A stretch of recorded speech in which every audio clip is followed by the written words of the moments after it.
Welcome to ELA Grade 10 for the week of May 11th, Lesson 2. Today you will analyze rhetorical appeals and the effects of language choices in order to compose an argument analysis. Think about the advertisements you have seen recently on either TV or online. What strategies do companies use to get an audience to buy or use a product? Why do you think an awareness of the audience is essential when creating these advertisements? I'll give you about 30 seconds to think about those questions.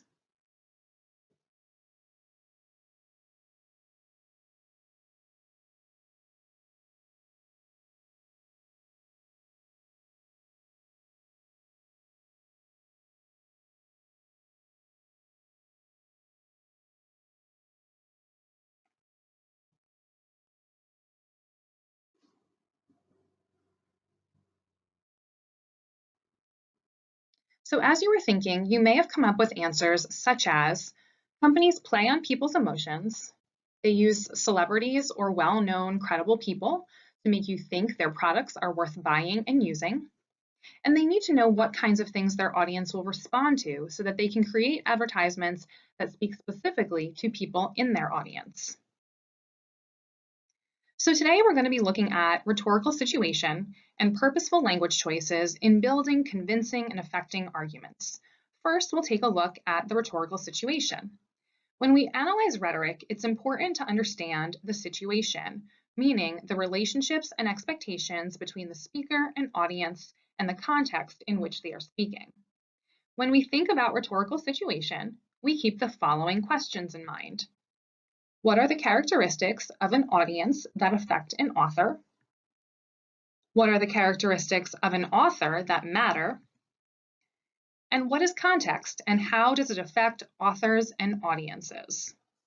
These are questions that good writers ask themselves and questions that we ask ourselves when analyzing arguments. Speakers use rhetorical appeals and purposeful language choices to appeal to the audience and prove their points. So let's review the definitions of each appeal and of parallelism. Ethos is when the speaker tries to convince the audience that the speaker deserves to be heard. The speaker's credentials, expertise, and knowledge are central to building the argument. Pathos is when the speaker attempts to arouse an emotional reaction in the audience. Logos is when the speaker attempts to convince the audience that the speaker's arguments are rational, well-supported, and reasonable. The speaker might use cause-effect reasoning or rely on facts and data. Parallelism is the identical grammatical construction of multiple parts of a sentence. This could be words, phrases, or clauses. The purpose of parallelism is to make longer sentences and complex ideas easier to follow and understand. Parallel structure often enhances the logic of an argument. So how does the use of rhetorical appeals build a credible argument? When thinking through ethos, pathos, and logos, why is it important that an author really know their audience?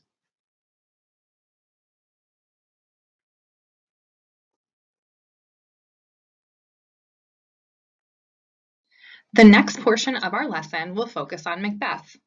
We will use our understanding of rhetorical situation, rhetorical appeals, and parallelism to analyze a passage from Macbeth. In order to complete this lesson successfully, you should have read the summary of Act 1, Scenes 1 through 6 of Macbeth that have been provided to you. If you have not done that yet, hit pause on this, read the summary, and come back to this lesson. If you are unable to pause your screen, follow along with this lesson segment to get an understanding of the lesson components, and then complete the lesson in the order provided to you.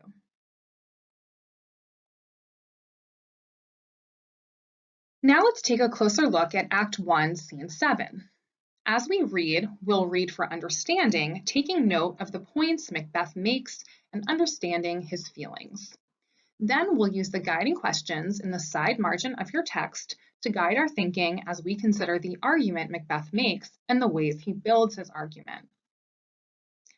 If you've read the Act 1 summary up to this point, you know that Macbeth has been named Thane of Cawdor, which was prophesied by the three witches. You also know that the witches prophesied two other events, that Macbeth would be king and that Banquo's children would also be kings.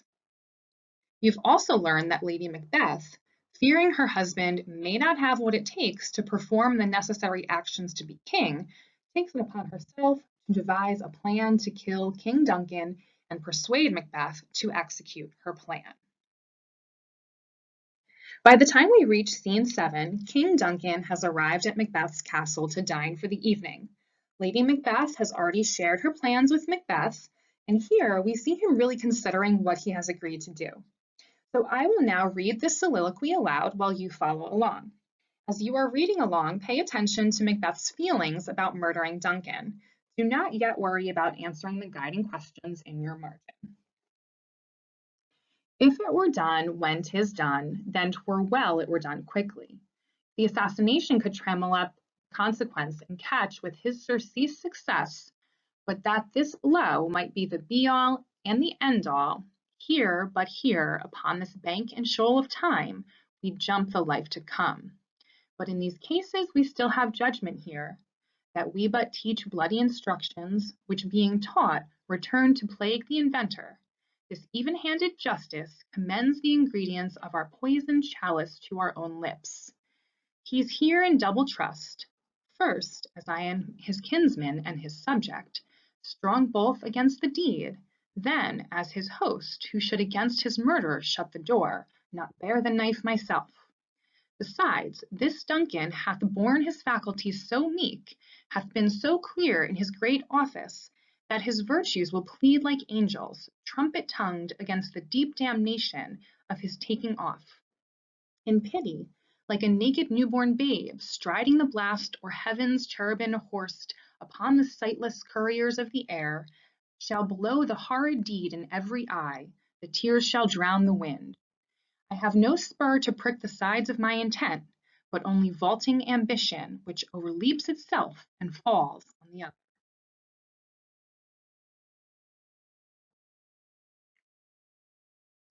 So as you were reading along, you may have noticed things like Macbeth would like the murder to be done quickly if it is going to be done.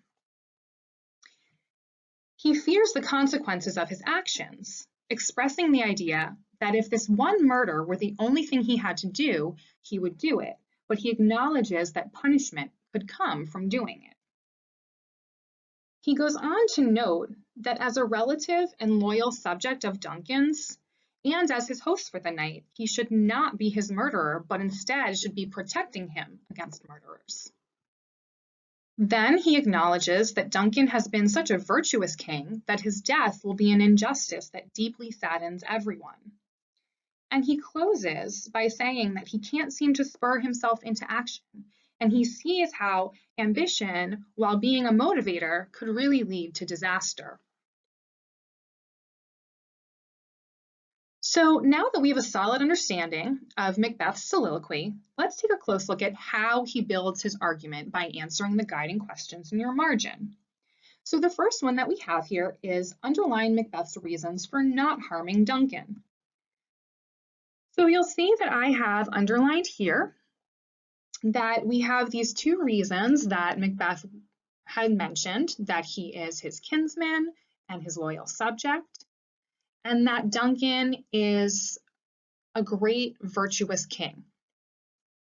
So what are some of the other additional reasons Macbeth gives for not harming Duncan that we reviewed while we were discussing our understanding of the soliloquy? You can go ahead and underline those on your own paper.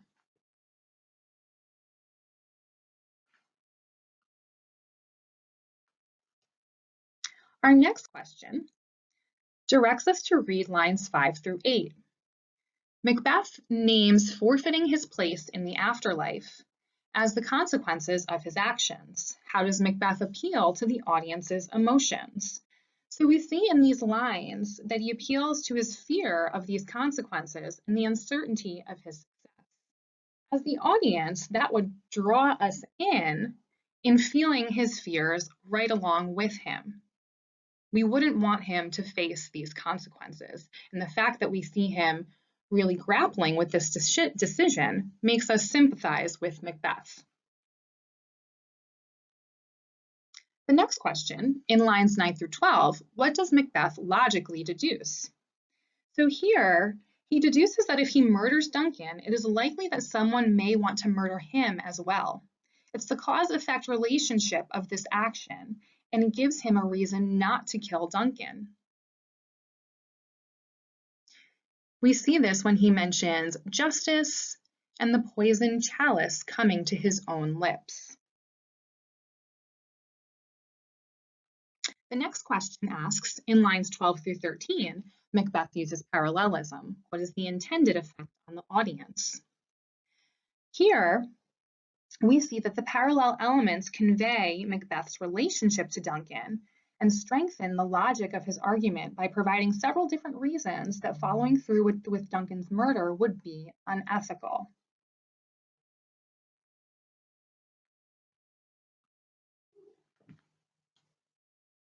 Now that we've reviewed the guiding questions, you'll move on to the Show What You Know portion of this lesson. To show what you know, you will write an extended paragraph response in which you explain how Macbeth built an argument to persuade himself against the killing of Duncan. In your response, you'll want to analyze how Macbeth uses rhetorical appeals, which are ethos, pathos, and logos, and parallelism to strengthen the logic and the persuasiveness of his argument. Be sure to refer back to your text and use examples from the soliloquy in your response. Thank you for joining me today, and I hope to see you next week. Hello again, and welcome to Lesson 2, both the print and online version, for the week of May 11th. I'm glad you were able to join us today. My name is Rachel Goisevich, and I'm so happy to be here with you. You might find it helpful, if it is possible, for you to have a piece of paper, a pen, or a computer to record your thoughts. You will need access to the short story text The Lottery. So if you were able to pause this video, now is a great time to log into Collections, page 25, or pull up the short story in your print packet before we begin. If you don't have access to either the text or somewhere to record your thoughts, no worries. Please just listen in today.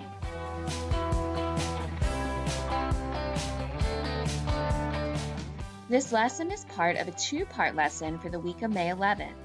This is Lesson 2. By the end of these lessons, you will analyze central ideas in the lottery, and you will develop a claim that argues whether extreme communal actions are justifiable if they are based on social traditions. Let's begin our lesson by thinking about the role of tradition. Should traditions ever be questioned or challenged? Why or why not?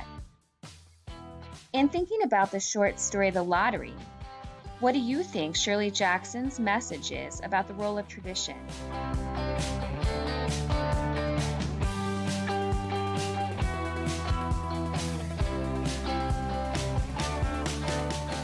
The theme about the role of tradition and the dangers of blindly following it is one we have seen in various books and movies. It's universal. Take, for instance, The Hunger Games. Have you seen or read it? In this story, their society has a tradition called the Reaping, an institutionalized drawing system where two adolescents' names are drawn from each village and they must participate in a battle to the death. What connections can you make between the Hunger Games and the short story you read last class, The Lottery? Before this lesson, when you read and analyzed the short story by Shirley Jackson, The Lottery, you noticed elements of culture within the text and thought about the reasons why the practice of the lottery exists within this village. And we asked you to think about the importance of tradition in their society and whether you think traditions should be questioned or challenged. We are going to expand on this idea today, thinking about the characters in the text and their connections to this idea of the role of tradition. Readers can draw conclusions based on information and details in the text. You can make inferences by evaluating words and phrases in the selection. Let's reread the first paragraph. What can you infer about the village and its people?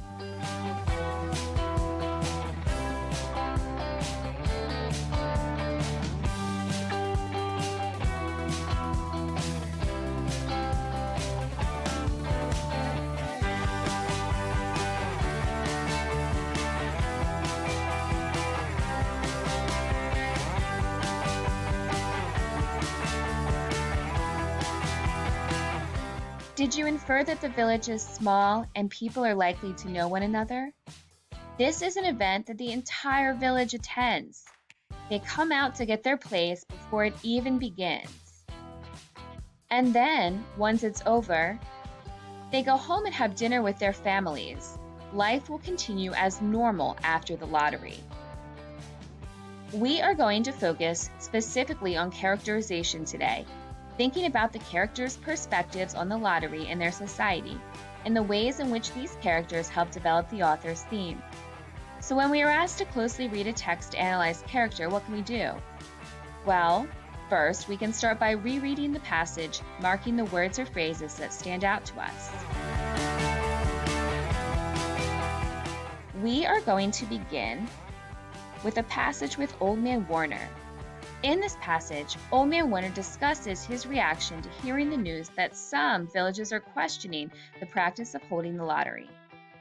Go ahead and reread this passage. What words or phrases stand out to you that help provide insight into this character?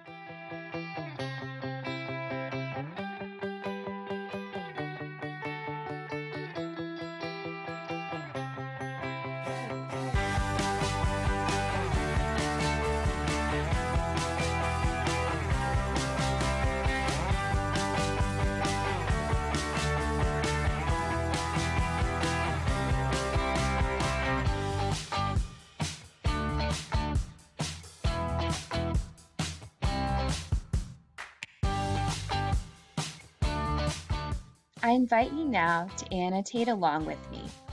I'll start by marking the words or phrases that clue me in to how Old Man Warner feels about other people who have views different from his own. I notice that he uses the word crazy and fools. He continues by stating that they listen to young folks as though this is a bad thing. What does this tell us about Old Man Warner's beliefs? Well, we know he uses his authority as the oldest person in the town and seems to belittle the concerns of younger people. The older are the wiser and the younger are foolish, inexperienced. He seems to shut down right away the possibility that their concerns about this tradition are valid. And this makes me think about his audience. Who is listening to this conversation? Where is it taking place? How will others feel knowing that he is calling people fools and crazy? Will they want to speak up against him? Probably not. He is giving this criticism of those who go against the lottery in public, which is most likely to discourage others from voicing their concerns and challenging him. Let's continue rereading this quotation. What does he talk about now?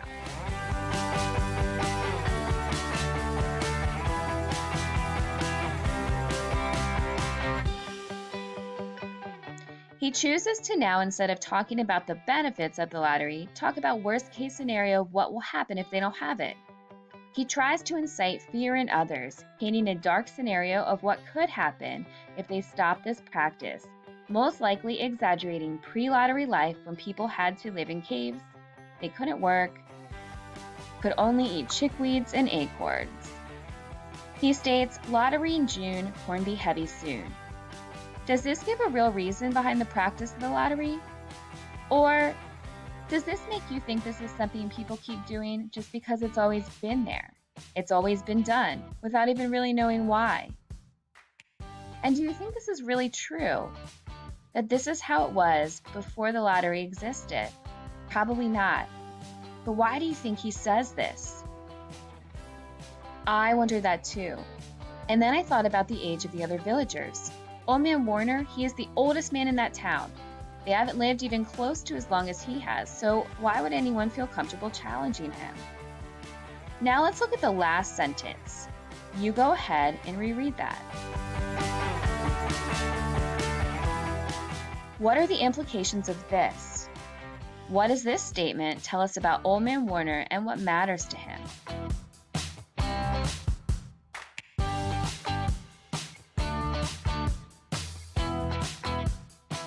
Let's take an even deeper dive. Go ahead and take a look at these 3 bulleted questions. I'd like you to read each question and record your answers, either in your notes section of collections online or in your print packet in the margins of the story.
Now we're going to put it all together.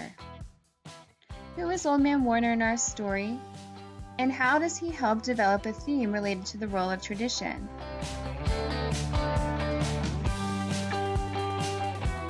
Well, we know from our analysis of the passage that he believes that age equals wisdom. He believes in the value of tradition. What's done before works, and it should continue happening. And he's superstitious. If we stop it, then these bad things might happen. This gives him power in their community. Old Man Warner, in thinking about continuing the practice of the lottery, would he agree to that? Well, from what we've analyzed, we can conclude logically that yes.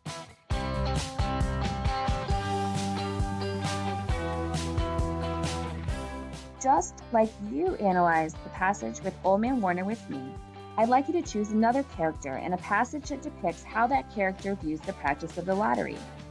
You are also going to focus on the words or phrases that stand out to you, using these words or phrases to make inferences about character and their connection to the theme topic of the role of tradition. I provided some examples of characters from which to choose, but please feel free to pick your own if these do not appeal to you.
Let's revisit our Think About question from the beginning of our lesson today.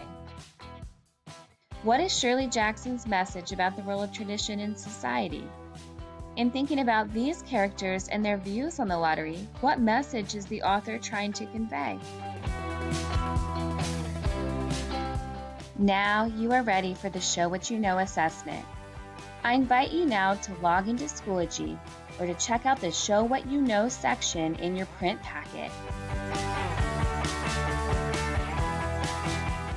Thanks so much for joining us today for Lesson 2 of the week of May 11th.